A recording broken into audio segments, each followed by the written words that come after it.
everybody. I'm here in New Jersey, the Jersey Shore. I'm at my girlfriend's sister's place. She owns a bed and breakfast here from the 1800s, 1890s I think it was built. And I got permission to hunt here, and I just found my first silver here. And I can tell already it's a Roosevelt.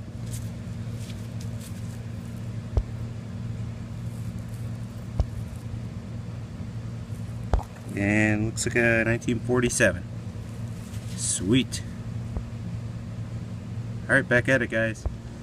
Just had a nickel signal here, and it's a pretty cool find. I'm not sure what it says around the outside. It's all in Latin.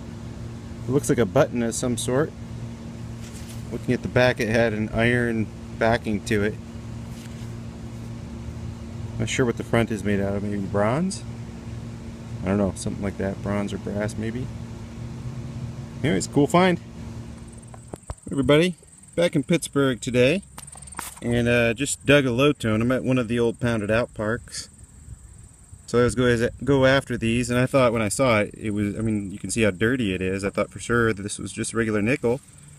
I was hoping for a buffalo nickel, but when I saw Washington, I was kind of discouraged. But then I started scraping it off, and could see just barely the date, and it started looking a little silvery. And then scraped off the back a little bit, and there's a P on there, so this is a silver. I got a war nickel. So anyways, back at it. Well, I don't usually dig these signals. It was a 922, which is usually a pull tab, but since I just dug that other war nickel, I figured, hey, these things have a pretty wide range of signals, and I'm pretty sure that this nickel is going to be a war nickel, because otherwise it would have been a much lower tone.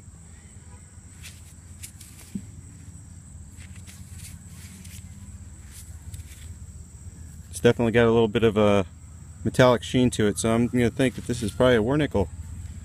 I'm not sure if you guys can see. Is there any mint mark there? Probably. I'm almost believing I see an S, so might be cool. Alright, back at it, guys. Well, still in that same area.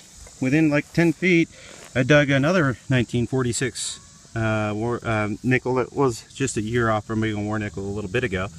And now I just dug a buffalo. And this was actually a little more shallow than the other ones.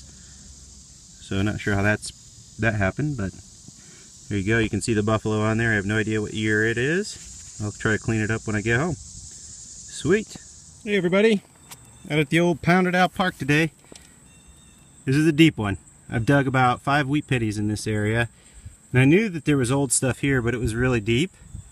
And I always told myself I'll come back and I'll struggle through this deep stuff. There's like 2 layers of dirt. This was filled in back in like the 40s, I think, because every wheat penny I dig, it's like a 1940s wheat penny. And you can see there's like a clay layer here, and then topsoil, about 4 inches of it, and then beneath the clay there's another layer of topsoil. So you got to kind of punch through the 2 layers to get down to the old coins. So I'm not digging anything less than 10 inches deep here. I had to bring out the big shovel just to do it. And most of the tones, as you can imagine, because it's really deep, it's hard to tell exactly what it is. You know, even when you get a high tone, it's only coming in as a mid-tone. But check this out. And it is really dry ground, but that's a $50 right there, guys. So I got a walker out of this field last year, so I'm pretty excited about it. I don't know what kind of $50 this is. I'll clean it up when I get home, when I have a little bit of water. So sweet, silver number 1 for the day. Hey everybody, so here's a signal worth showing you. 641 at 10, or 841 at 10, 1142 at 10. Well, I haven't found it yet, but I know it's copper. So let's see if we can't see it down here in the hole. Usually when these ones are all coming up that green. Here it is.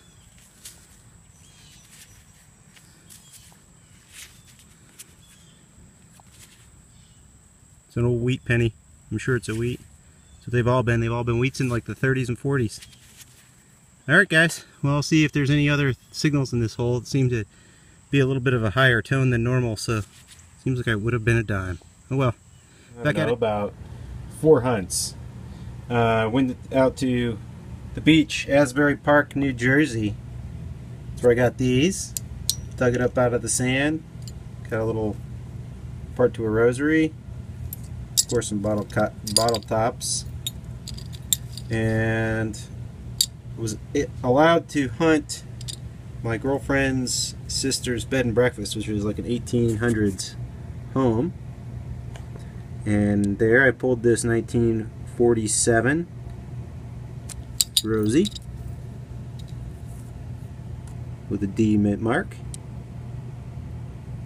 And I also got this cool button, Leviticus, or what is it? Leviticus Rex Plurus Non. I guess it means there can only be one king, or there is only one king, Ludwig or Ludovicus. Anyways, I guess it's French, early 1900s button. You know, it's surprising to me how these Zinkins survive in the salty sand. Look how shiny that is. Got a number, you know, outside of there. Went to some other parks after that. Got some old nickels. Dug those almost all at once. Some snap with some little shiny things in it. This Governor's Palace pin. This is a cool old find. Used to be a padlock or a you know, something, but the latch has been busted off. But cool old find, anyways. For whatever reason, these rocks are magnetic. They come up like a piece of copper almost, like a mid-30s on the CTX. This is a piece of copper. I guess it's just like a crimp or something like that. Got some sort of reed, bunch of memorials, shell casing. This was kind of a cool old find by the old park, an old part to a skeleton key, a flattened piece of lead. I assume it was like a shot musket ball or something like that. You know, over the last bunch of hunts, I've gotten a lot of clad here. Let's see, 1, 2, 3, 4, for about $5 or so in clad. Looks like I've gotten 6 Wheaties recently. The oldest one is a 1920 something, maybe a 24. Yeah, right there. I think it's 24. Some of them I can't get dates off of. When I was digging those other